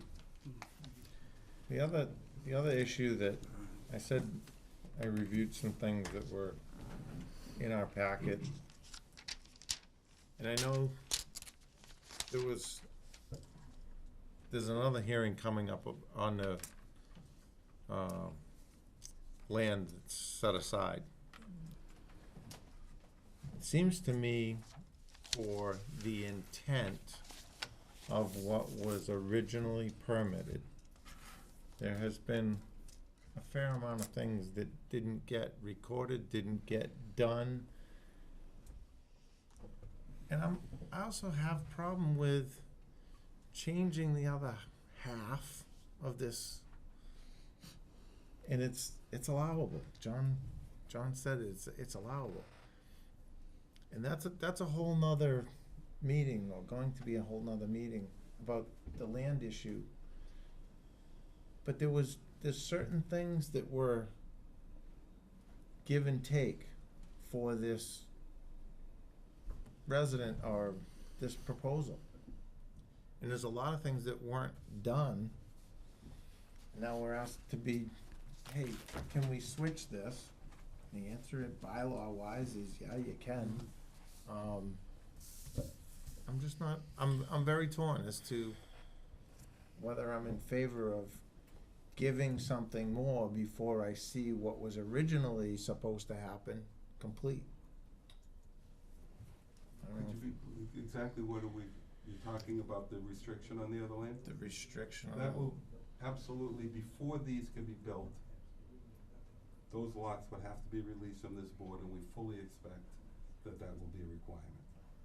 As far as the other application, that's not our application. Certainly we understand it. It went because we came to Jen first to find out what would be involved. Yep. That's a whole separate track, but as far as what didn't happen over there, absolutely fell through the cracks. The only reason it hasn't been done now is we know the other application is there, and when the board makes a decision, that will be put in place. But in any event, before these units can even be started, the rest of the road needs to be bonded, the electric and the gas infrastructure have to be put in place, and whatever deed restriction on the Grafton land, in the extra Sutton land, has to be put in place. And they will clearly be put in place. So what we're asking for tonight, although I understand what you're saying, there's no way we could do this without those other things happening. It's impossible. We're gonna be right back here. In fact, if we, whatever decision we have, one of our next actions will be, as we get into the spring, to get a road bond number so we can move forward in either one flavor or the other. But we're gonna be right back here bonding the road in order, or completing it, and then building it out. But you're right, it wasn't done, mistake, no question about it. I assume that I was, my name's at the top of the letterhead, I have full responsibility for it. Can't tell you how it happened, but I do know it will get resolved. Yeah, I think that's, it's been my frustration throughout this, since I've been on the board. You've been before us many times, and particularly around getting at least what's been done completed as far as phase one and getting the road and everything completed. And I think my frustration also leads to that,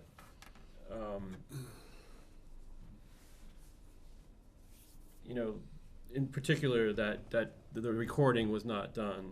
That's a big mistake in my estimation, and I have a lot of frustration with that, because those are just dotting the i's and crossing the t's and just do everything that you're legally responsible to do as part of our approval. And I think, to your point, it just feels like this project, we're continually having to have discussions and push back, and now I hear there's a huge communication issue between the parties. And so oftentimes when there's issues with things, there's something deeper going on. And so I just am really reluctant to get in the middle of it. I will if I have to, and I'll make a decision based on the facts. But I just feel that it's probably prudent that things get cleaned up, and I want this recording done. And I don't know, it's just, this has been a very frustrating project. I've been involved in this since I've been on the board for about 4 years. And it just feels like there's a lot of problems with this project, and there has been, and it's been going on for a long time, and the residents have been patient. And so I don't know, I know what I'm trying to say. I think I'm at the point where you are, is this frustration of, I want this project done, but I also feel that things weren't done, and we're continually having to push into prod to get the things done that are committed to. And I voiced my opinion on this quite openly. So at this point, I don't know, my feeling is that you need to take this back and get some of this rectified. And because I'm concerned about the fact that you had a private conversation with the board, with the trustees, and it's not a minuted type of discussion. And that to me is, I think, a breach, and I think that needs to be rectified, and it properly be put before the trustees and the board for it to be dealt with. So again, I think this is a private matter between you and the trustees and the board, and my feeling is that I'm willing to wait on my vote until those things are rectified. And this has nothing to do with economics. This is just strictly to do with just cleaning up the issues that have gone on with this and getting the right communication path in. Because you have a problem, and you have a community that is pretty unhappy with what's gone on here for quite a while. They've been patient, especially when we were dealing with the streets and the paving and the lights and all of the safety issues. And so I think at this point, my recommendation would be that you go and have a proper meeting with the trustees, present this to them, and whatever needs to happen from there, and come back to us with a negotiated plan that may or may not work for everybody. I don't expect, I agree with you that you're never going to make everybody happy, and you're never going to find the right solution. I think in the end you're going to follow your, what you think is the best for your plan for this.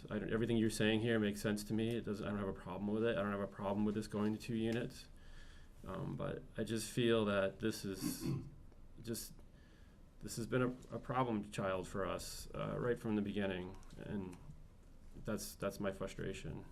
And I think that I'm not all that bright, but I can count to 3 and I can't get to 3. So recognizing that, I'm not gonna ask for a continuance. We'll withdraw the application, and we'll just see where it goes. Go from there. We respectfully request to withdraw the application. Okay. And I'd ask for a vote to allow that, or in the alternative, vote on it. So I need a motion to allow the applicant to withdraw his application without prejudice. And my hope is that one of the members does do that, we'll vote for it. And my sincere hope is that you can have that conversation and come back here. Much like Bob, I'd love to see this project finished. And I'm sure you would too.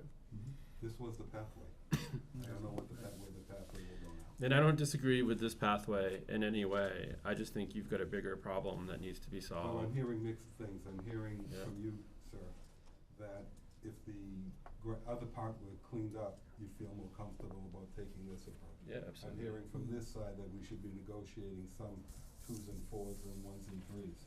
So I'm getting a lot of mixed messages. I don't have any hope. Okay, we need to be clear about that for you, right? So from my perspective, 2 or 4 units does not matter to me. I think what you do need to clean up is your communication path and come back to us with an approved plan that you feel you can move forward with. But I do want all the other issues cleaned up. I'm very clear on that, and I think Yeah, you I want to would- clarify your position on that as well? I'd also suggest that in meeting with these trustees, that some of the individual unit owners get a notification of this as to when it is, where it is, and the agenda. You know, because just talking to one trustee or another, in my unit, fine, we can have a conversation, but that doesn't mean anything happens. And if that trustee doesn't bring it up with the other 2, we would have a serious issue. But as You know, Mr. Baker, as you indicated early on, there's a terrible communication over there. I'm not suggesting it's you either. No, Yeah. but this becomes a time-sensitive thing. By the time you're into the holidays, Yeah. you're coming into the spring, you're trying to negotiate a settlement.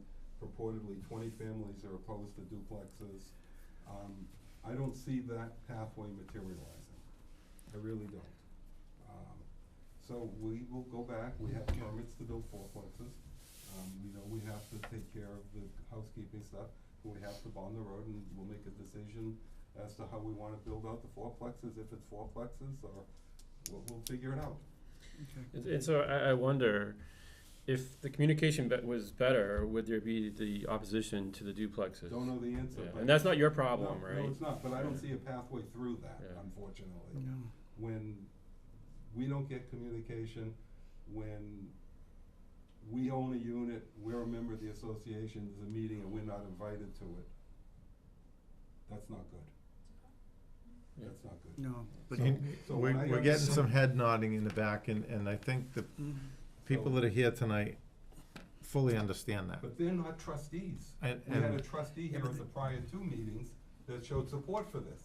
That's the, Yeah, that's but our I- challenge. he was speaking as an individual But and no, not for the unit well, owners. I That's a don't know big what he was difference to speaking. me. I don't know, but So- I mean, can't, You with can't, all due respect, we've spent a So- lot of time, I can't resolve their communication problems, their management problems, their organizational problems.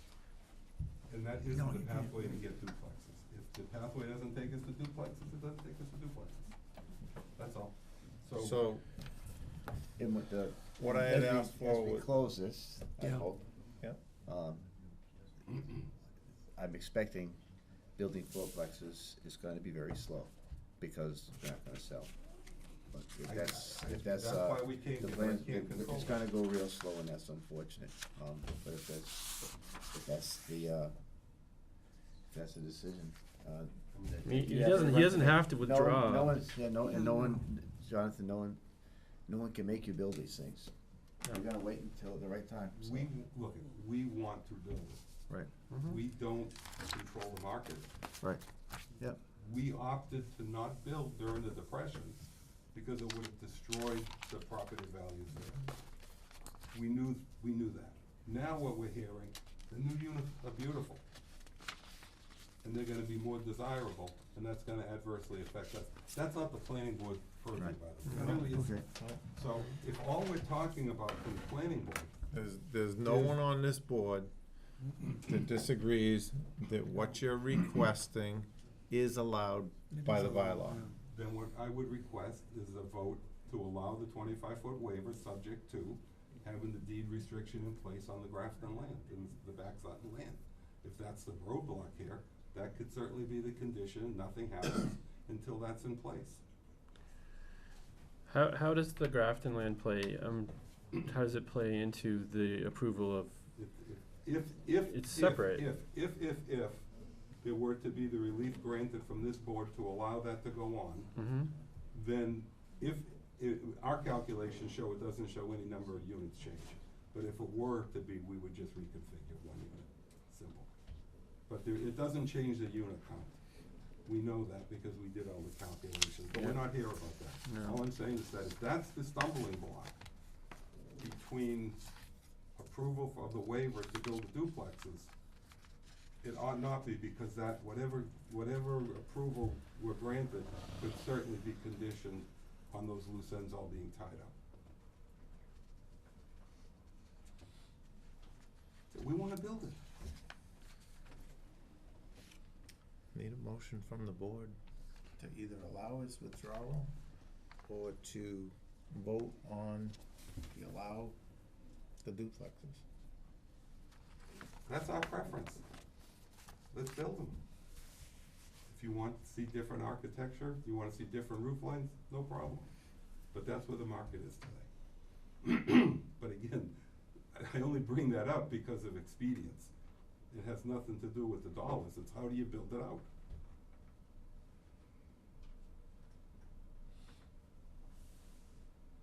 I'm sorry. Kara? Yep, it's, again, totally respect that he wants to build. I don't think anyone here is opposed to building, and in the perfect world, we would want to expeditiously build these units. Again, the core issue was lack of protocol. It really comes down to what the majority of the townspeople, of Ariel Circle people, did give their opinion. Did we give it through a petition? Yes. Did we go door to door? Yes. And it comes down to our board, our trustees, not communicating to us. It's a technicality, and I'm not saying it in like a, I guess what I'm trying to reason is, nobody does not want the Bruces to build. We want that.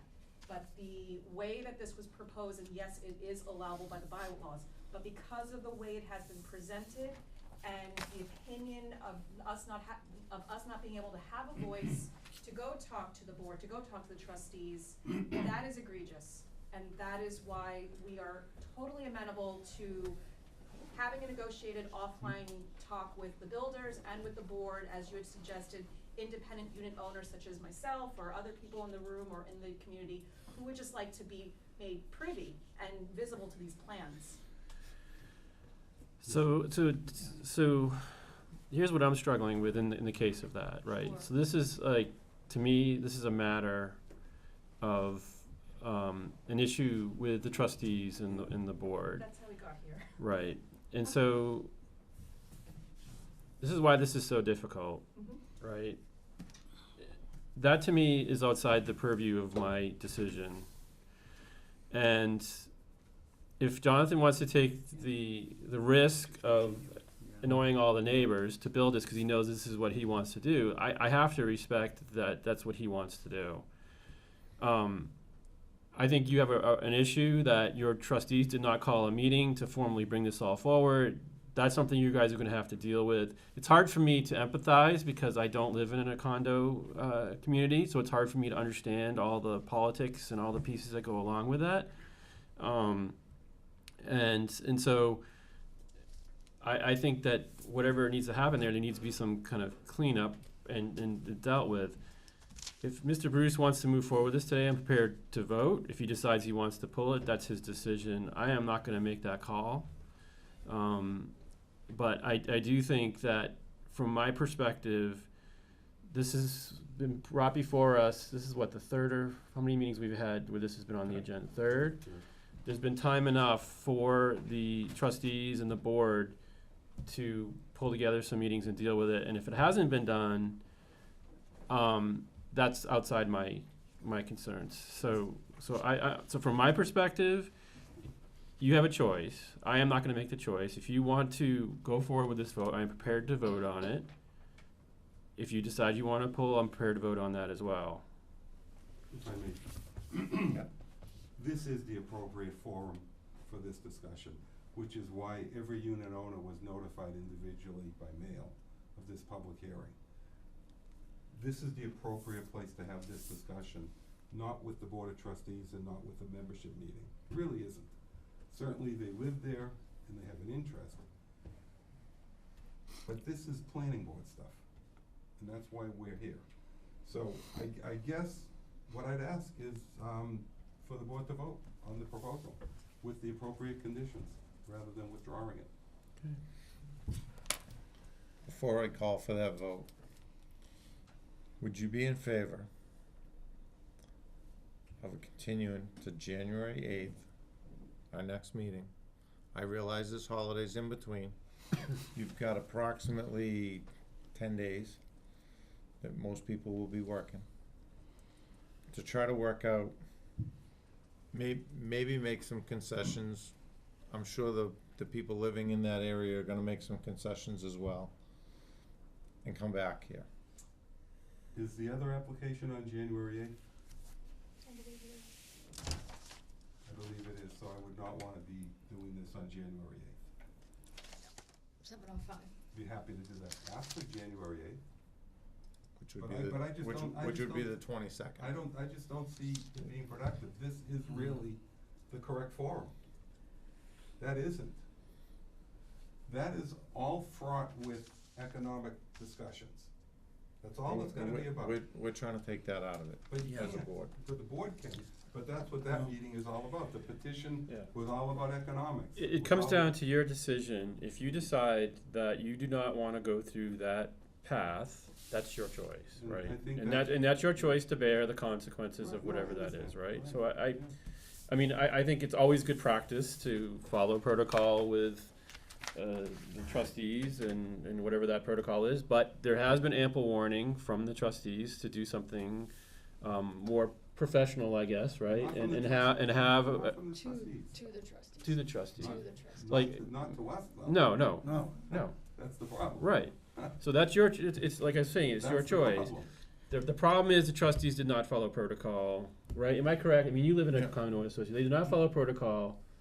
That's an issue that you guys need to take up. But in the meantime, you have you have the developer here who's wants to move forward, understands the conditions of which he wants to sell these buildings. He's in full right to make the changes he wants to make. If he wants to call us to call a vote, then I'm prepared to vote on I really that. think that's where we wanna be at the moment. All right, it's up to you. Because, if this is approved, we have engineering to do, we have a lot of things to do that we could be doing concurrent through the winter, getting ready for spring. Whichever way it is, I don't wanna be dealing with this January 22nd, first week of February. Whichever it is, it is. We believe this is the best way to go. And I'd just like the board to vote on it. I'll make a motion. And that has to be seconded, so to vote. You have two motions. Are you gonna ask for a waiver of distance between the buildings? Waiver of distance between the units, and then to amend the special permit with any conditions you might want. So I want us to take a vote. And my motion is to amend, how do I phrase it again? I wanna, You can do it as one motion, to Yep. waive the requirement and allow as little as 25 feet between units, and grant the special permit, amendment to the special permit to this configuration, or you can do them separately. You can do a motion to grant the waiver. I'll do the first. Yeah, I'll let's do the do first. So, to one grant at a the time. waiver and allow as little as 25 feet. between units, Between units, or between and that, structures, I and should that say. creates duplexes. No, that doesn't. We will allow the creation. Allow the creation of the duplexes as opposed to fourplexes. I just leave that last part off. Okay. To allow as little as 25 feet separation between structures. Correct. I need a second. I think we've had enough discussion. I need a second for that. Second. Any further discussion on the 25 feet between the structures? Here, I just have one question about that. we're gonna, over here? Yeah, just, gonna say, I have no standing here, I bought a duplex I on need a name. August Name. Ron Seaver. I bought a duplex on August 31, and I came out of curiosity as much as anything else. We live in an end unit that has mud on it, and we would like to see it developed as rapidly as possible. And moving up the hill, duplexes or otherwise, I don't think that Jonathan or the builders owe us anything in terms of protecting the value of our property. You know, I bought here because I looked at all over the whole valley and all the way to 495, and this was a great unit for our consideration, and I would buy it again. But I think once I wrote the check to him, he is removed from any responsibility for the value of my property. That now falls to me and to the homeowners association. And I expected proper management of the homeowners association, and I'm a little bit surprised by this discussion. I must say that this is kind of distressing for a new owner in the town of Sutton. So, I just wanted Thank you. my comment. What number are you, Mr. 97, right on the end. Scott Alderucci, 105. I just wanted to ask a question about the 25-foot variance. Would that mean should quads go up, they would then have the ability to put them 25 feet apart? No, You because can specify, in accordance with the plan as presented, we'll specify that. good question though. Okay. If there's no other discussion, all in favor? Aye. Opposed? 4-0. So now, we need a motion To amend for the this, phase 2 fourplexes to be changed to duplexes as per the plan. We'll bring you a plan, we'll get this as a Mylar for you. Oh, okay. Cleaned up, it'll be this one, these will be. to amend, so it would be a But you motion can to amend reference- the special permit in accordance with the plan dated 10/18/2017. I'll make that motion. I'll second it. I have a motion and a second. Further discussion? Hearing none. All in favor? Aye. Opposed? 4-0. Thank you very much. motion to close. Once the other. I need a motion. So to- moved, so moved. Second. Bob? John? I'll second, sorry. All in favor of closing the public hearing? Aye. 4-0. Thank you, gentlemen. We will be in touch as far as road bond, deed restriction, that sort of thing, after that January 8th meeting. I just want to make one last comment, is that I want you to dot your i's and cross your t's and do everything that we need when we need them. I don't want any more mistakes like we have, because that's what made this so difficult, was that, what sat in my mind is that recording. Sure. And that was my big issue. If that recording wasn't there, I would have had no problem. And that was where my hang-up was, is that you did not record the deed restriction, the deed restriction around the open space troubles me quite a bit. So from here on out, I just need, from my perspective, I need absolute accordance with what's agreed to, and it's done in a timely manner that we need. Hear you loud and clear, although I take full responsibility. I can certainly look at the lawyers who were supposed to do Yeah, this for me. but that's a big It miss is from my perspective. It is my responsibility. Your name, It's a big yeah. miss. Fully acceptable. Thank you very much. Okay. Thank you. I have come to the end of our agenda.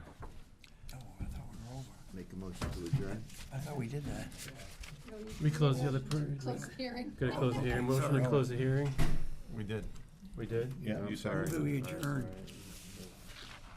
I have a motion to adjourn. I move we adjourn. Second?